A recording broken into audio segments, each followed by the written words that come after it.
Right, time for a bit of a history lesson. Back in the late 70s, Mercedes was starting to struggle as a car company because it only had quite a small model range.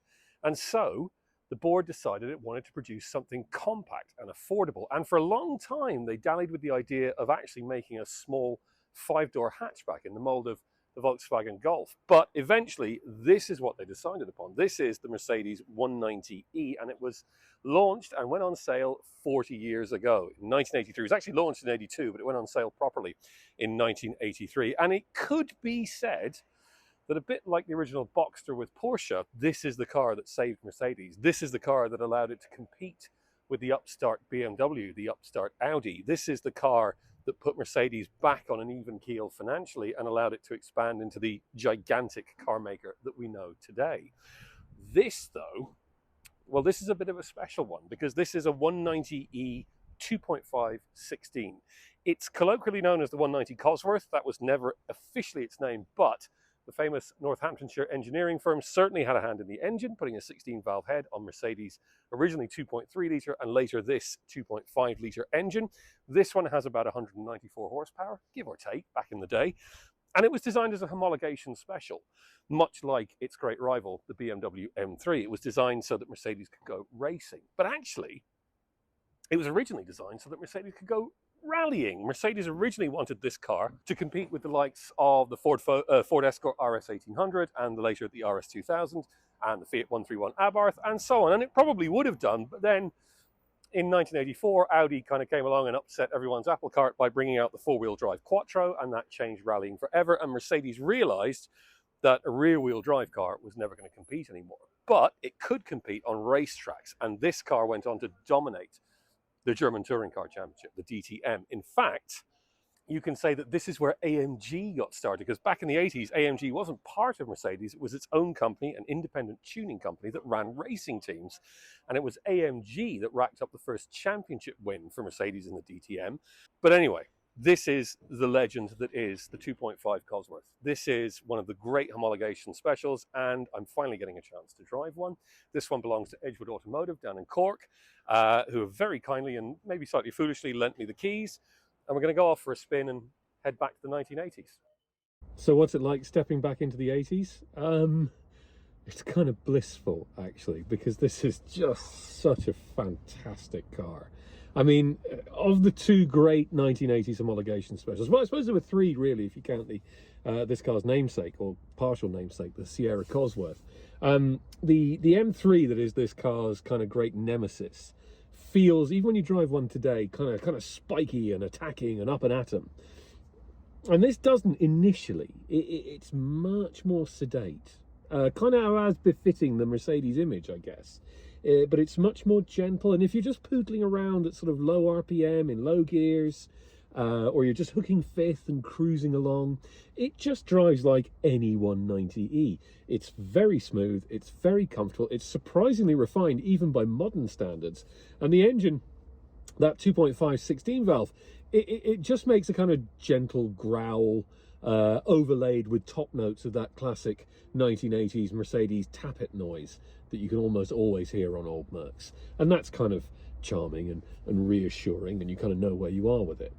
And then you drop down a couple of cogs and you start putting on a bit more throttle, and you get it up above kind of 4,000, 5,000 RPM, and then the whole car changes. Those 16 valves suddenly start working for a living, and the power comes on, and the engine note and the exhaust note changes and hardens, and it gains this kind of hard, sharp edge. And as you pass kind of 4,500 RPM, it suddenly feels like the whole car has become lighter and certainly more alert. It's not like flicking on sport mode in a modern car, because in most modern cars that doesn't actually do very much.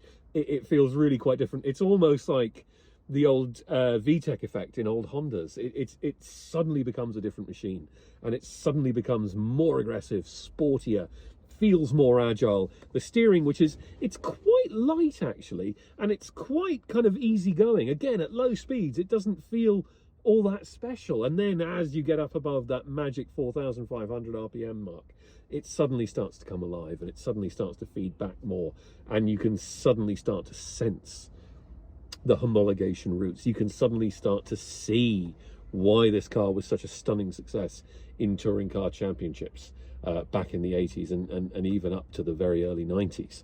And this one obviously is in absolutely stunning condition. It has genuine 32,000 miles on the clock. It's only had 3 owners, one of whom is Edgewood Automotive here in Cork.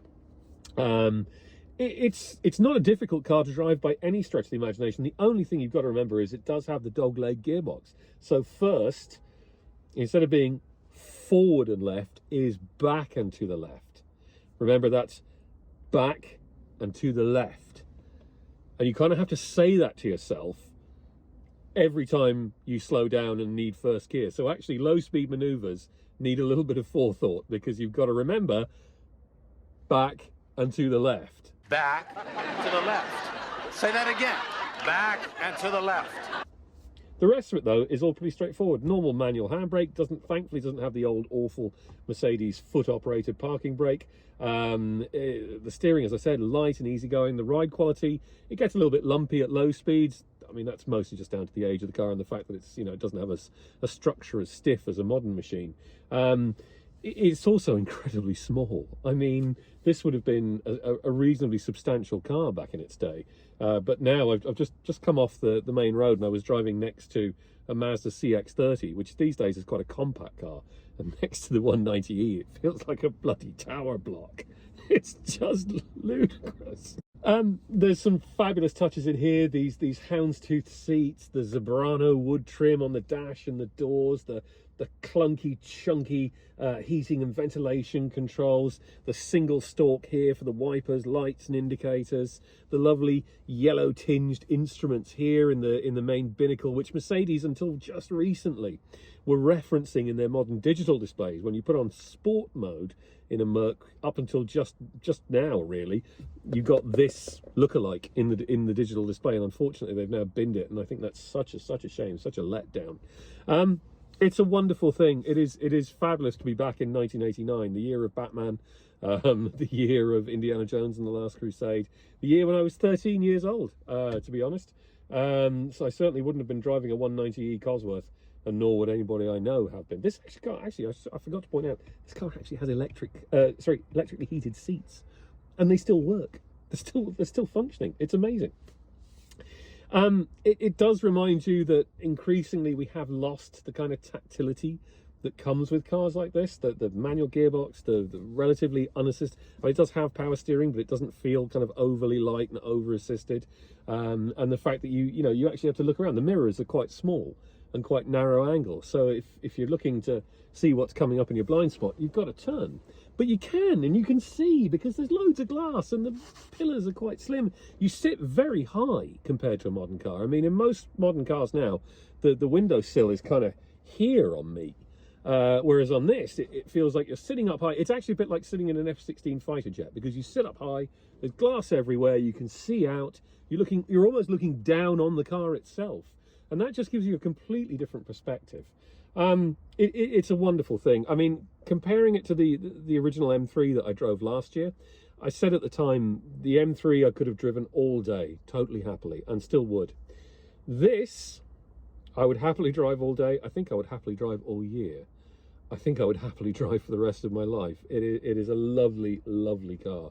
It has, I mean, with 194 horsepower, it's about the same power as a modern Fiesta ST.